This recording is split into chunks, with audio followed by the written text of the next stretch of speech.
IndiGo ಏರ್ಲೈನ್ಸಲ್ಲಿ ಆಗಿರೋ ಸಮಸ್ಯೆ ಯಾಕೆ ಆಗಿರ್ಬೋದು? ನಿಮಗೇನು ಅನಿಸುತ್ತೆ? ನನಗನಿಸೋ ಪ್ರಕಾರ ಇವರಿಗೆ ಯಾರೋ ಕಾಂಪಿಟೇಟರ್ಗಳಿಲ್ಲ, ಹಾಗಾಗಿ ಈ ಸಮಸ್ಯೆ ಎದುರಾಗಿದೆ ಅಂತ ಅನ್ನಿಸ್ತಾ ಇದೆ. ಇಂಡಿಗೋ ಏರ್ಲೈನ್ಸ್ ಮತ್ತು ಏರ್ ಇಂಡಿಯಾ ಎರಡು ಬಿಟ್ಟರೆ ಇಂಡಿಯಾದಲ್ಲಿ ಯಾವುದೋ ಏರ್ಲೈನ್ಸ್ಗಳಿಲ್ಲ. ಸೊ ಹಾಗಾಗಿ ಇವೆರಡೇ ಇರೋದ್ರಿಂದ ಅವರು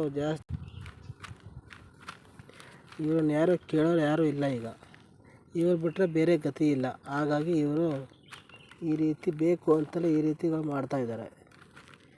ಇದೊಂದೇ ಸೆಕ್ಟರ್ ಅಲ್ಲ, ಈಗ ಸಿಮೆಂಟ್ ತಗೊಂಡ್ರೂ ಕೂಡ ಅದೇ ರೀತಿಯಾಗಿದೆ. ಈಗ ಅದಾನಿ ಮತ್ತು ಅಂಬುಜಾ ಸಿಮೆಂಟ್ನ ಖರೀದಿ ಮಾಡಿದೆ. ಬಿರ್ಲಾ ಕಂಪ್ನಿ ಡಾಲ್ಮಿಯಾ ಸಿಮೆಂಟನ್ನು ಪರ್ಚೇಸ್ ಮಾಡಿದೆ. ಈಗ ಬಿರ್ಲಾ ಮತ್ತು ಅದಾನಿ ಇಬ್ಬರೇ ಇದ್ದಾರೆ, ಬೇರೆ ಕಾಂಪಿಟೇಟರ್ಗಳೇ ಇಲ್ಲ ಇವರಿಗೆ. ಹಾಗಾಗಿ ಇದರಲ್ಲೂ ಕೂಡ ಮುಂದೊಂದು ದಿನ ಇದೇ ರೀತಿ ಆಗಬಹುದು. ಇದೇ ರೀತಿ ತುಂಬ ಸೆಕ್ಟರ್ಗಳಿವೆ, ಯಾವುದಾದ್ರೂ ತೆಗೆದುಕೊಳ್ಳಿ.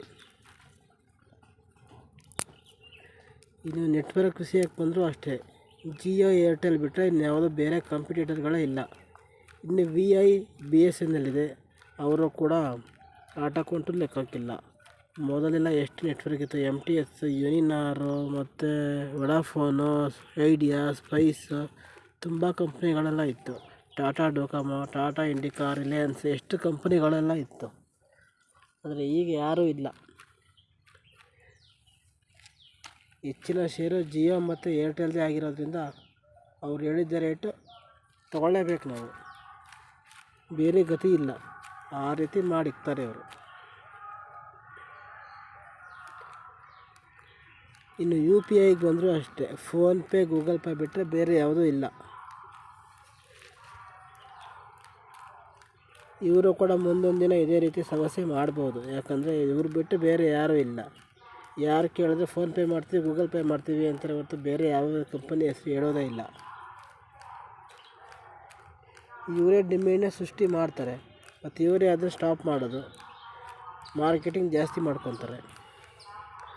ಮುಂದೊಂದು ದಿನ ಬ್ಯಾಂಕಲ್ಲೂ ಕೂಡ ಇದೇ ರೀತಿ ಆಗ್ಬೋದು. ಯಾಕೆ ಒಂದ್ರೊಳಗೆ ಮರ್ಜ್ ಮಾಡ್ತಾ ಇರೋದ್ರಿಂದ ಲಾಸ್ಟ್ಗೆ 1-2 ಬ್ಯಾಂಕ್ಗಳು ಉಳಿಯುತ್ತೆ. ಆಗ ಅವರು ಕೂಡ ಇದೇ ರೀತಿ ಮಾಡ್ಬೋದೇನೋ.